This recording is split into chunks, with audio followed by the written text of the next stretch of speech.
आधुनिक भारतीय इतिहास में ऐसे बहुत ही कम पल आए हैं जिन्होंने हमारे देश के सामाजिक और राजनीतिक ढांचे को पूरी तरह से झकझोर कर रख दिया हो। लेकिन 1932 की वो कुछ तनावपूर्ण रातें बिल्कुल ऐसी ही थीं। इस विश्लेषण में आपका स्वागत है। आज हम एक ऐसे ऐतिहासिक मोड़ की बात करने वाले हैं जिसने असल में भारत के लोकतांत्रिक भविष्य की नींव रखी। सोचिए, एक ऐसा समय जब पूरे देश की दिशा सिर्फ इस बात पर टिकी थी कि एक जेल के भीतर चल रही बातचीत का क्या नतीजा निकलता है और एक कद्दावर नेता के आमरण अनशन का क्या होता है। जी हाँ, हम बात कर रहे हैं ऐतिहासिक पूना पैक्ट की। और यहीं से हमारे सामने एक बहुत ही दिलचस्प सवाल आता है। 1932 में हुई महज एक भूख हड़ताल ने भारत के संविधान को हमेशा के लिए कैसे बदल दिया? देखिए, ये कोई आम भूख हड़ताल तो बिल्कुल नहीं थी। ये एक करो या मरो वाला ऐसा राजनीतिक गतिरोध था जिसने उस वक्त की भारतीय राजनीति और यहां तक कि शक्तिशाली ब्रिटिश साम्राज्य की भी नींदें उड़ा दी थीं। इस एक्सप्लेनर में हम यही डिकोड करेंगे कि कैसे एक इतने बड़े संकट से वो समाधान निकला जिस पर आज भी हमारा सिस्टम काम कर रहा है। तो इस घटना को समझने के लिए हम इन 5 अहम बिंदुओं से गुजरेंगे। पहला, पूना पैक्ट की पृष्ठभूमि। दूसरा, पृथक निर्वाचक मंडल का विवाद। तीसरा, इस पैक्ट के मुख्य प्रावधान।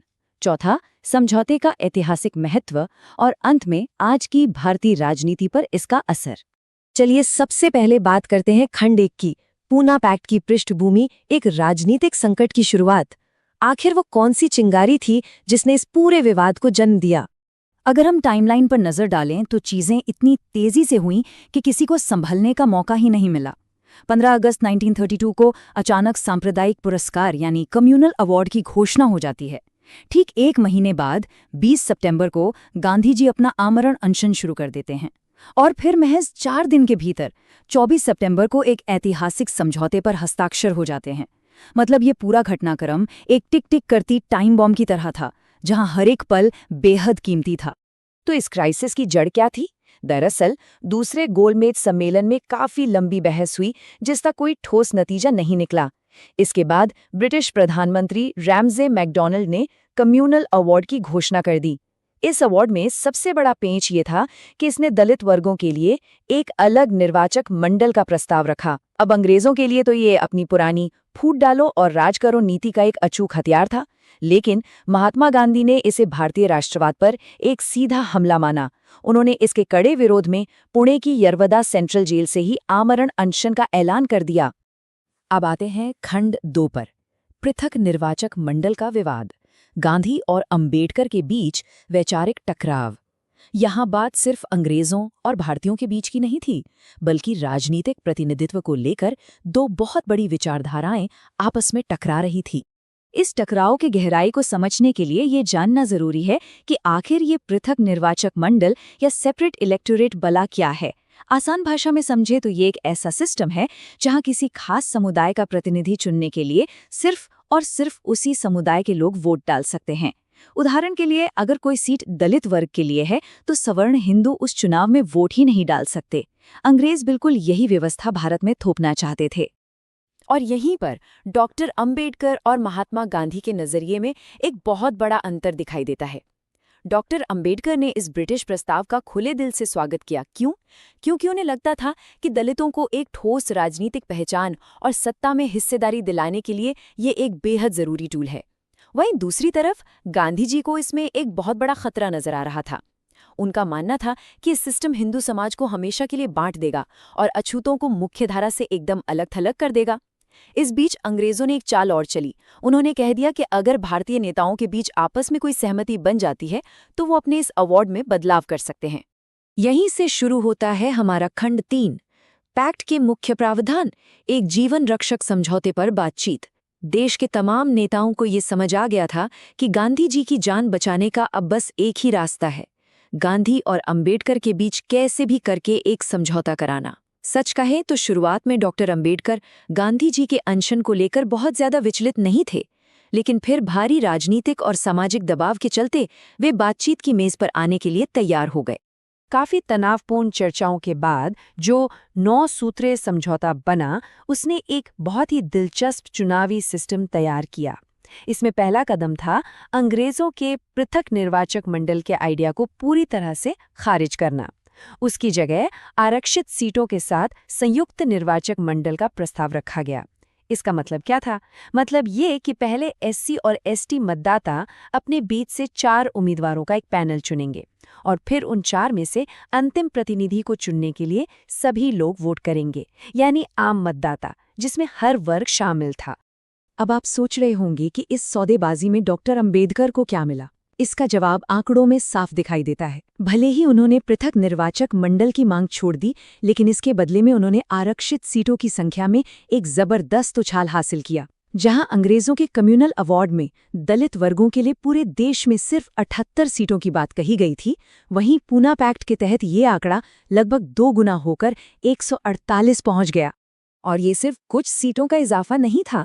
कुल मिलाकर विधायिका की लगभग 19% सीटें इन समूहों के लिए रिजर्व कर दी गई। हालांकि एक बात यहाँ ध्यान देने वाली है, ये जो पैनल बनाकर चुनाव करने वाला सिस्टम था, इसे शुरुआत में केवल 10 साल तक ही लागू रखने का प्रावधान किया गया था। ये तय हुआ था कि 10 साल बाद आपसी सहमति से इसकी समीक्षा की जाएगी। बढ़ते हैं खंड 4 की तरफ, समझौते का ऐतिहासिक महत्व। ये भारत के संवैधानिक इतिहास का एक बहुत बड़ा टर्निंग पॉइंट था। 24 सितंबर 1932 पुणे की Yerawada central jail, Pandit Madan Mohan Malviya, doctor BR Ambedkar और अन्य प्रमुख नेताओं ने मिलकर इस ऐतिहासिक दस्तावेज पर हस्ताक्षर किए और गांधी जी ने अपना अनशन तोड़ दिया। लेकिन ध्यान दीजिए, इस पल की अहमियत सिर्फ एक जान बचाने तक सीमित नहीं थी। इस एक समझौते ने भारत के राजनीतिक परिदृश्य को जड़ से बदल कर रख दिया। सबसे बड़ा बदलाव तो खुद डॉक्टर अंबेडकर के कद को लेकर हुआ। इस पैक्ट ने उन्हें निर्विवाद रूप से भारत के दलित वर्गों के सबसे बड़े और मजबूत नेता के तौर पर स्थापित कर दिया। अब दलित वर्ग सिर्फ एक हाशिए पर पड़ा समूह नहीं था, बल्कि वे एक स्पष्ट राजनीतिक शक्ति बन चुके थे, जिनकी आवाज अब राष्ट्रीय मंच पर गूंजने लगी थी। और वैचारिक स्तर पर भी एक बहुत बड़ा शिफ्ट देखने को मिला। इस पैक्ट के जरिए सवर्ण हिंदुओं को पहली बार लिखित रूप में और आधिकारिक तौर पर यह स्वीकार करना पड़ा कि सदियों से समाज के सबसे निचले तबके के साथ भयानक भेदभाव हुआ है। अंबेडकर ने बड़ी ही चतुराई से इस वर्ग के उत्थान की नैतिक जिम्मेदारी सिर्फ किसी एक पार्टी पर नहीं, बल्कि पूरे राष्ट्र के कंधों पर डाल दी। इस बात पर मोहर लग गई कि दलित एक राजनीतिक अल्पसंख्यक हैं और स्वतंत्रता आंदोलन या संविधान निर्माण के दौरान उनके हकों को अब कोई नजरअंदाज नहीं कर सकता। और अब आते हैं अपने आखिरी खंड पर, भारत की राजनीति पर प्रभाव, 1932 की विरासत आज। इतिहास दोस्तों सिर्फ पुरानी किताबों में कैद नहीं रहता, वो हमारी आज की नीतियों, हमारे आज के चुनावों में सांस लेता है। अब ऐसा नहीं है कि ये पैक्ट हर किसी की नज़र में एकदम परफेक्ट था। खुद डॉक्टर अंबेडकर ने बाद में महसूस किया कि उन्होंने एक बहुत बड़ा राजनीतिक हथियार खो दिया था, जिसे वो दोहरा वोट या डबल वोट कहते थे। अंग्रेजों के अवार्ड में दलितों को 2 वोट मिलते, एक अपने समुदाय का नेता चुनने के लिए और दूसरा आम चुनाव के लिए। ये ताकत तो उनके हाथ से निकल गई, लेकिन इस तात्कालिक नुकसान के एवज में जो बुनियाद रखी गई, वो आगे चलकर दुनिया के सबसे बड़े सकारात्मक कार्रवाई या कह लीजिए अफर्मेटिव एक्शन प्रोग्राम की नींव बनी, जिसे आज हम रिजर्वेशन सिस्टम के नाम से जानते हैं।